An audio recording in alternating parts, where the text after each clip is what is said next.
Hello बच्चों, इस video lecture में हम लोग इलेक्ट्रिक करंट की स्टडी करेंगे।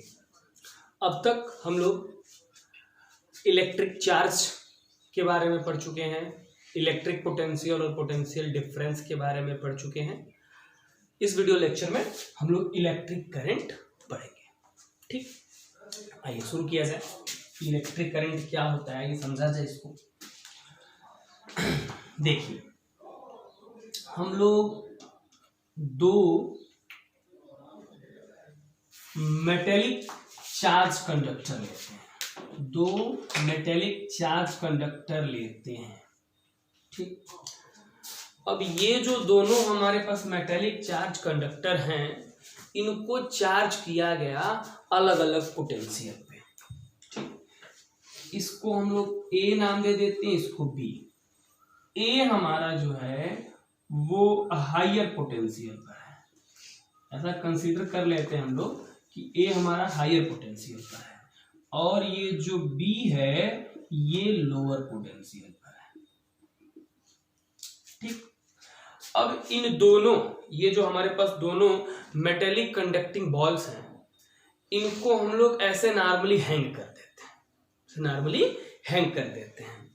हैंग करें और इनके बीच में जो है वो मतलब कोई भी कनेक्शन ना हो, कोई भी कनेक्शन नहीं होगा तो फिर इसके बीच में क्या होगा, तो इसके बीच में होगा एयर।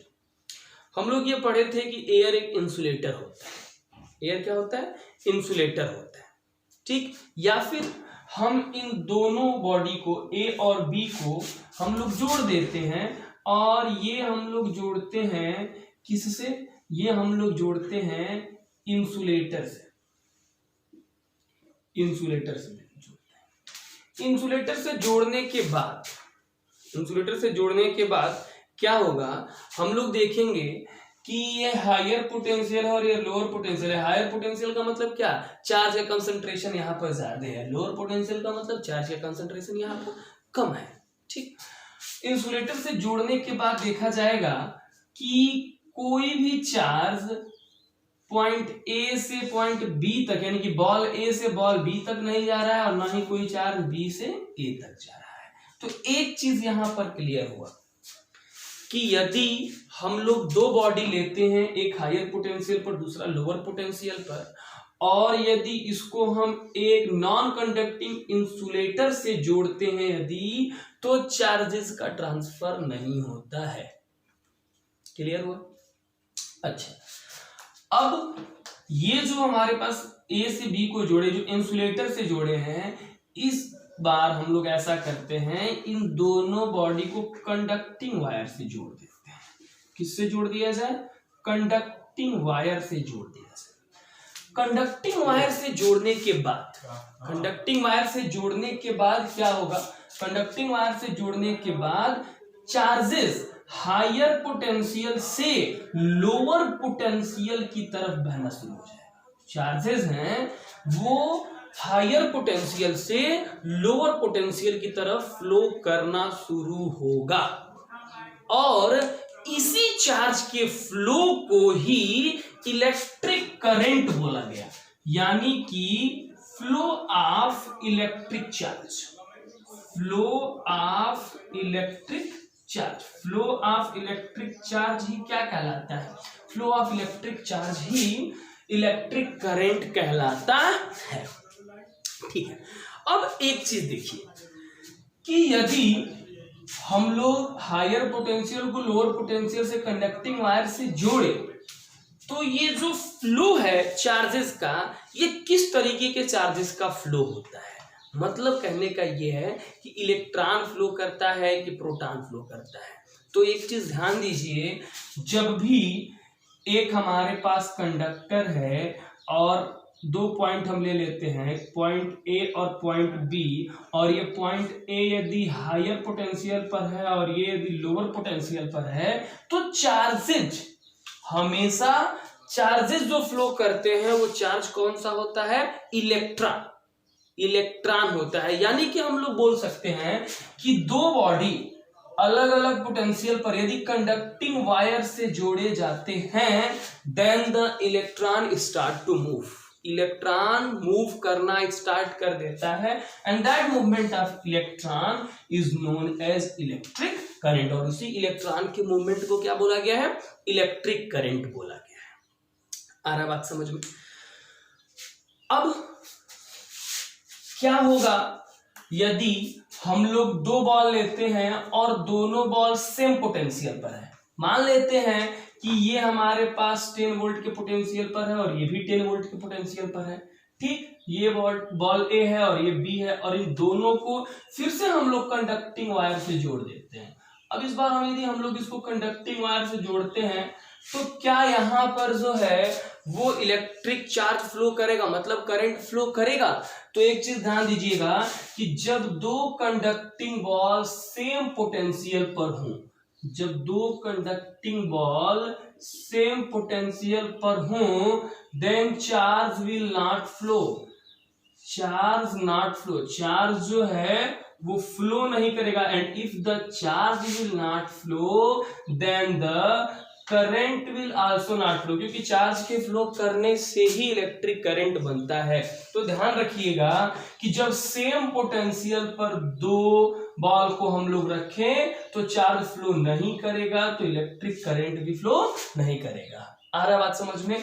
दूसरा चीज, यदि इनके बीच का पोटेंशियल डिफरेंस है, मतलब ये मान लेते हैं ये 20 वोल्ट पर है और ये मान लेते हैं ये 0 वोल्ट पे है, ठीक। तो इस सिचुएशन में चार्जेस इस 20 वोल्ट पर ये 0, और ये जो हम लोग वायर लगाए हैं ये नॉन कंडक्टिंग यदि वायर हो तो नॉन कंडक्टिंग वायर होने पर भी चार्ज फ्लो नहीं करेगा। तो दो कंडीशन यहां पर आए, सेम पोटेंशियल पर चार्ज फ्लो नहीं करेगा और डिफरेंट पोटेंशियल पर ये बॉडी हो लेकिन ये जो वायर है वो नॉन कंडक्टिंग हो तो भी चार्जेस फ्लो नहीं करेगा।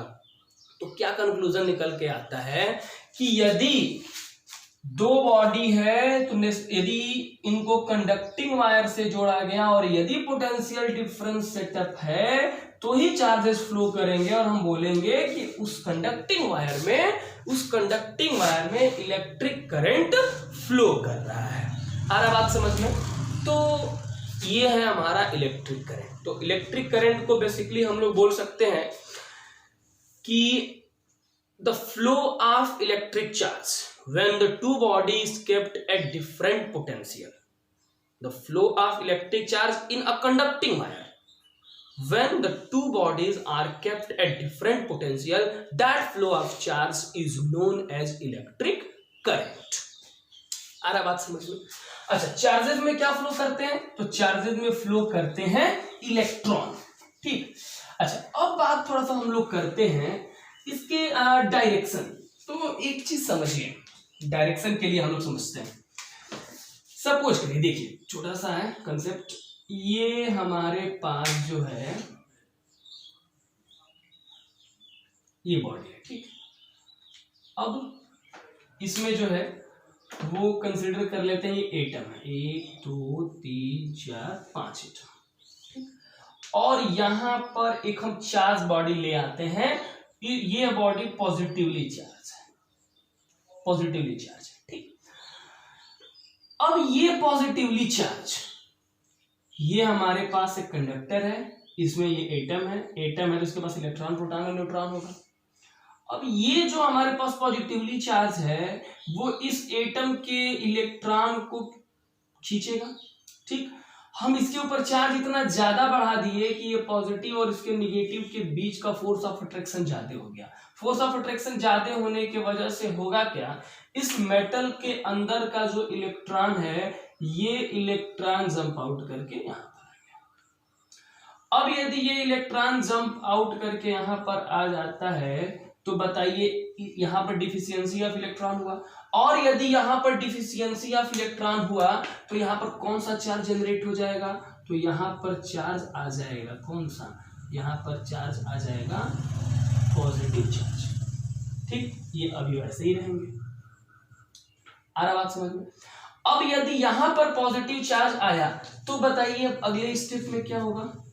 तो अगले स्टेप में समझिए इस चीज को, अगले स्टेप में अब यहाँ का इलेक्ट्रॉन और ये पॉजिटिव और ये पॉजिटिव, यानी कि ये प्लेट का पॉजिटिव और इसका पॉजिटिव, ये सब मिल करके इसके इलेक्ट्रॉन को खींचेंगे और इसका इलेक्ट्रॉन यहाँ पर आएगा।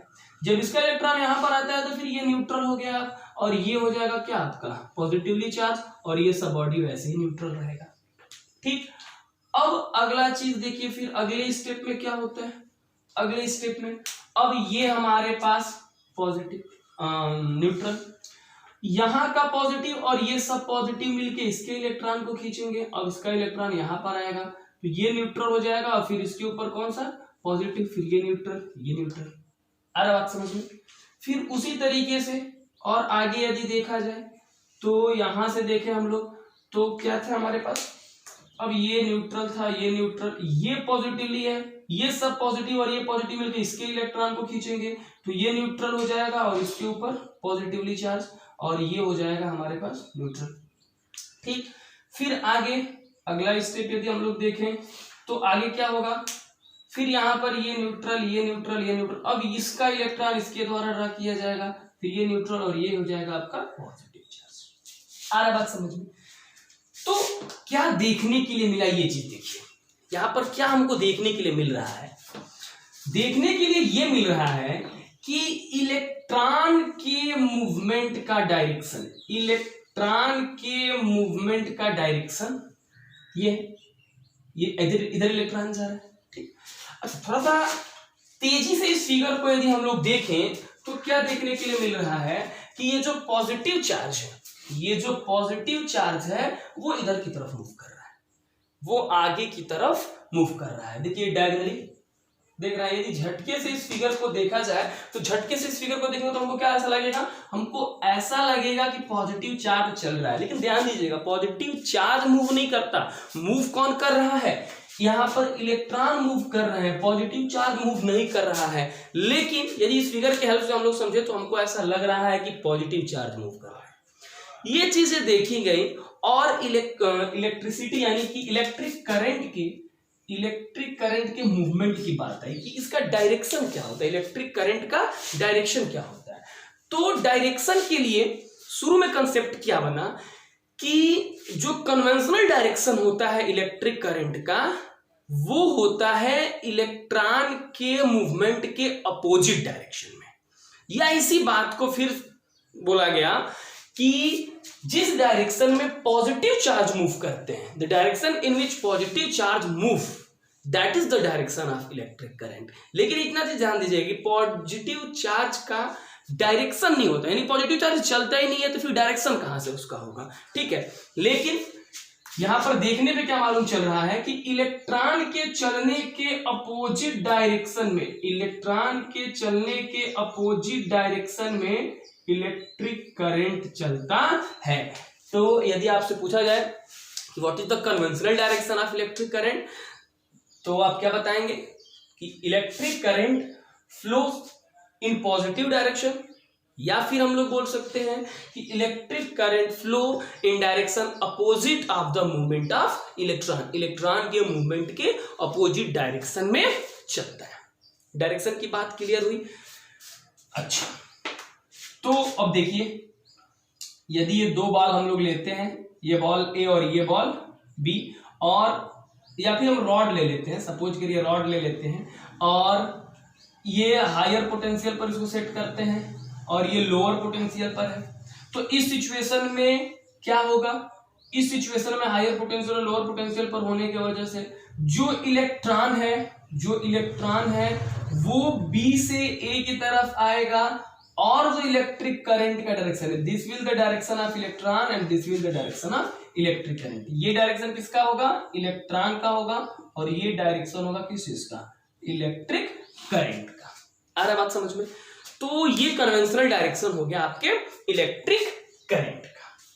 ठीक, अब हम लोग बात करते हैं कि ठीक है हायर पोटेंशियल लोअर पोटेंशियल के दो चार्ज बॉडी को यदि हम कंडक्टिंग वायर से जोड़ते हैं, then the charges will start to flow and that flow of charges is known as electric current।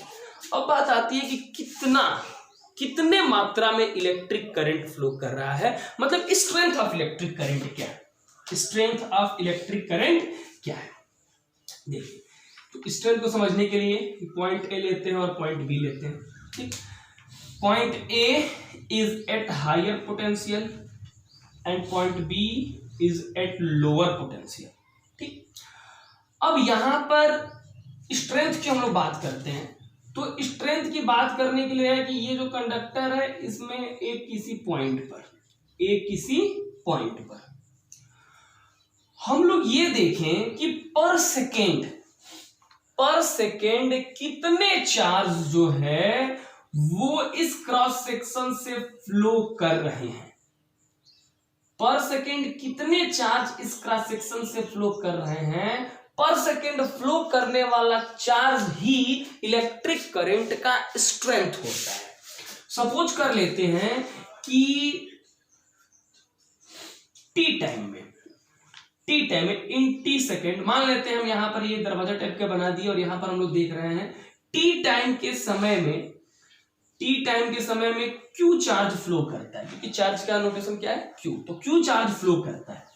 तो जरा ये बताइए कि एक सेकेंड में कितना चार्ज फ्लो करेगा, तो एक सेकेंड में बाबू चार्ज फ्लो करेगा क्यू अपॉन टी। एक सेकेंड में quantity of charge moved in 1 second Q upon T, और 1 सेकेंड में फ्लो ऑफ चार्ज ही क्या कहलाता है, इलेक्ट्रिक करंट। और इलेक्ट्रिक करंट के लिए हमने सिंबल बनाया कैपिटल आई, और ये बराबर होता है क्यू अपॉन टी, यानी कि I is equal to Q upon T.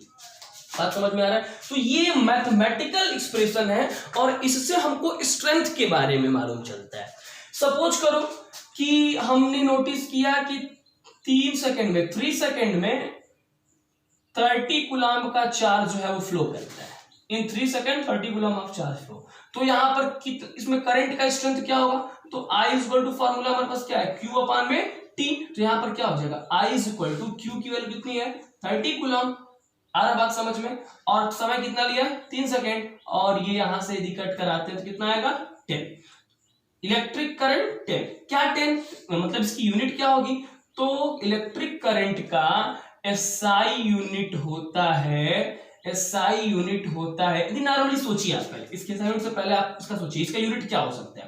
तो इसका यूनिट हो सकता है क्यू का होता है क्या, कूलम, चार्ज का कूलम, और ये क्या है सेकेंड। आ रहा बात समझ में?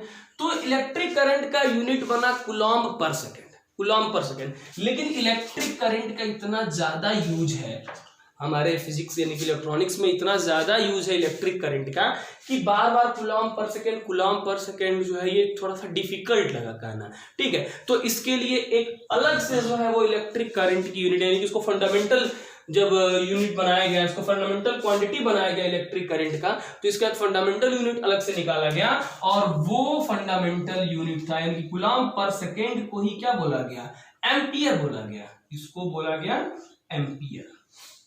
आ रहा बात समझ में? तो यहां पर कौन कितना एम्पियर है, एम्पियर।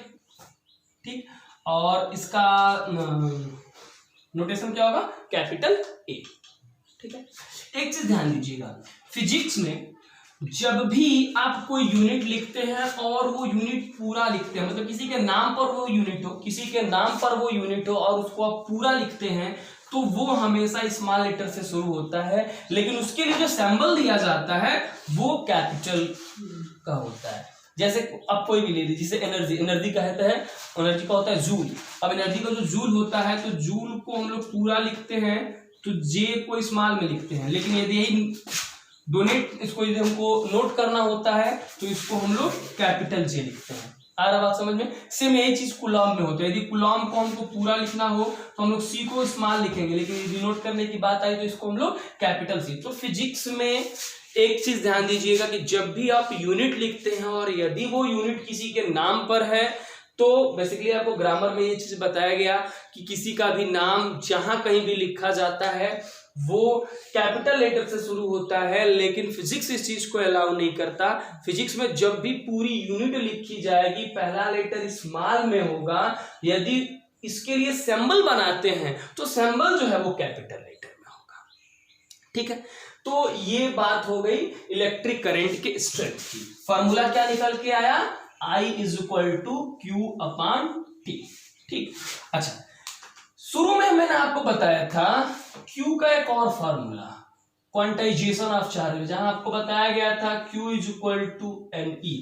ठीक, यदि हम लोग चाहें तो यहां पर I is equal to NE upon में T, इस तरीके से भी इसका मैथमेटिकल एक्सप्रेशन बना सकते हैं। I is equal to NE upon में T, क्योंकि Q इक्वल टू क्या होता है Ne, जहां पर N का मतलब होता है नंबर ऑफ इलेक्ट्रॉन और E का मतलब होता है charge on electron, charge on electron और नंबर ऑफ इलेक्ट्रॉन। आ रहा बात समझ में? अच्छा, ये बात हो गई इलेक्ट्रिक करंट के स्ट्रेंथ की। ठीक, चलिए आगे देखते हैं हम लोग।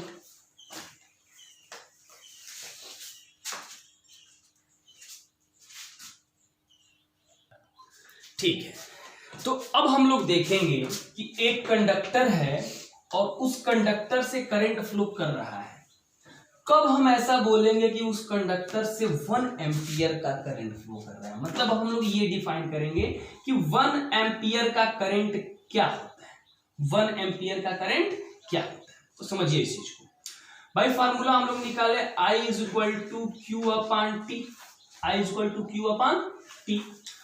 अब जरा यहां पर सोचो, एक हमारे पास ये कंडक्टर है और इस कंडक्टर में ये पॉइंट ए और पॉइंट बी, फिर से वही काम, ये हायर पोटेंशियल और ये लोअर पोटेंशियल, और इस पे हम लोग एक ले लेते हैं क्रॉस सेक्शन, क्रॉस सेक्शन। ठीक, अब हम लोग देखते हैं कि यदि इस क्रॉस सेक्शन से 1 कूलम्ब का चार्ज फ्लो करता हो इन 1 सेकेंड, 1 सेकेंड में यदि 1 कूलम्ब का चार्ज फ्लो करता है, तो हम बोलेंगे कि इस मेटल में, यानी कि इस मेटेलिक कंडक्टर में 1 एम्पियर का करंट फ्लो कर रहा है। मतलब कहने का ये है कि हम लोग बोल सकते हैं ये कि when 1 coulomb of charge flow through a cross section, किसी भी क्रॉस सेक्शन से। अब एक चीज ध्यान दीजिएगा, ये जो आपका क्रॉस सेक्शन मोटा है कि पतला है इससे मतलब नहीं है। कोई भी क्रॉस सेक्शन हो, यदि उस क्रॉस सेक्शन से यदि 1 सेकेंड में, ये देख रहे हैं ना, 1 सेकेंड में यदि जो है 1 सेकेंड में इधर से 1 कूलम्ब का चार्ज यदि निकल जाता है, तो हम बोलेंगे इस कंडक्टर में जो है वो 1 एम्पियर का करंट फ्लो कर रहा है। लेकिन when 1 coulomb of charge flows through a cross section of a conductor in 1 second, then the current flowing through the conductor is said to be 1 ampere। ठीक, तो हम लोग लिख सकते हैं कि 1 एम्पियर किसके बराबर होता है? ये बराबर होता है 1 कूलम्ब अपान 1 सेकेंड के, 1 कूलम्ब अपान 1 सेकेंड के बराबर होता है। यानी कि जब किसी कंडक्टर में उसके किसी भी क्रॉस सेक्शन से, सिर्फ गुजरने की यहीं पर, यहां पर भी यदि हम लोग देखें, और यदि 1 सेकेंड में 1 कूलम्ब का जो है चार्ज फ्लो कर रहा है, इट मीन्स दैट इस कंडक्टर में 1 एम्पियर का करंट फ्लो कर रहा है। आ रहा बात समझ में? कोई दिक्कत? चलिए, ये चीज क्लियर हुआ। तो ये था इलेक्ट्रिक करंट के बारे में।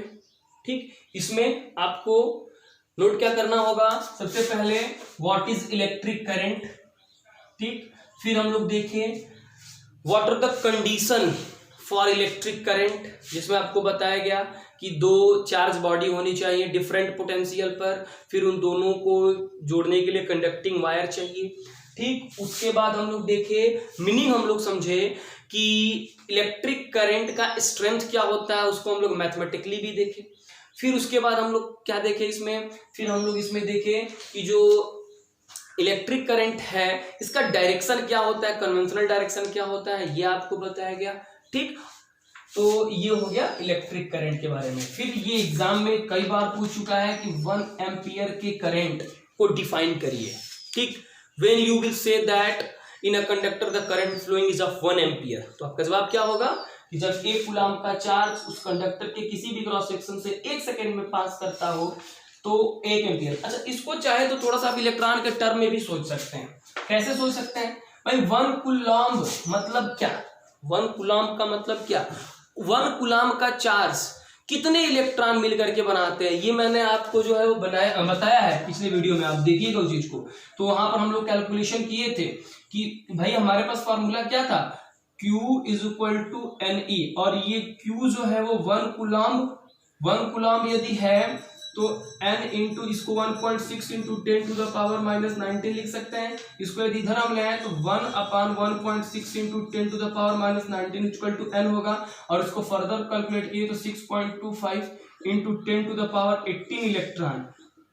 यानी कि हम ये भी बोल सकते हैं कि जब कोई हमारे पास एक कंडक्टर हो और इस कंडक्टर के क्रॉस सेक्शन से यदि 6.25 into 10 to the power 18 electron per second, ध्यान दीजिएगा इतने इलेक्ट्रॉन क्या पर सेकेंड यदि पास करते हो, तो हम बोलेंगे कि इस कंडक्टर में 1 एम्पियर का करंट फ्लो कर रहा है।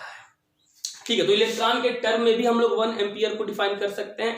ज्यादा सुटेबल रहेगा आपके लिए, आप कूलम पर सेकेंड के टर्म में जो है वो एम्पियर को डिफाइन करिएगा। ठीक है, तो आज के लिए मेरे तरफ से इतना ही, फिर मिलते हैं हम लोग अगले वीडियो।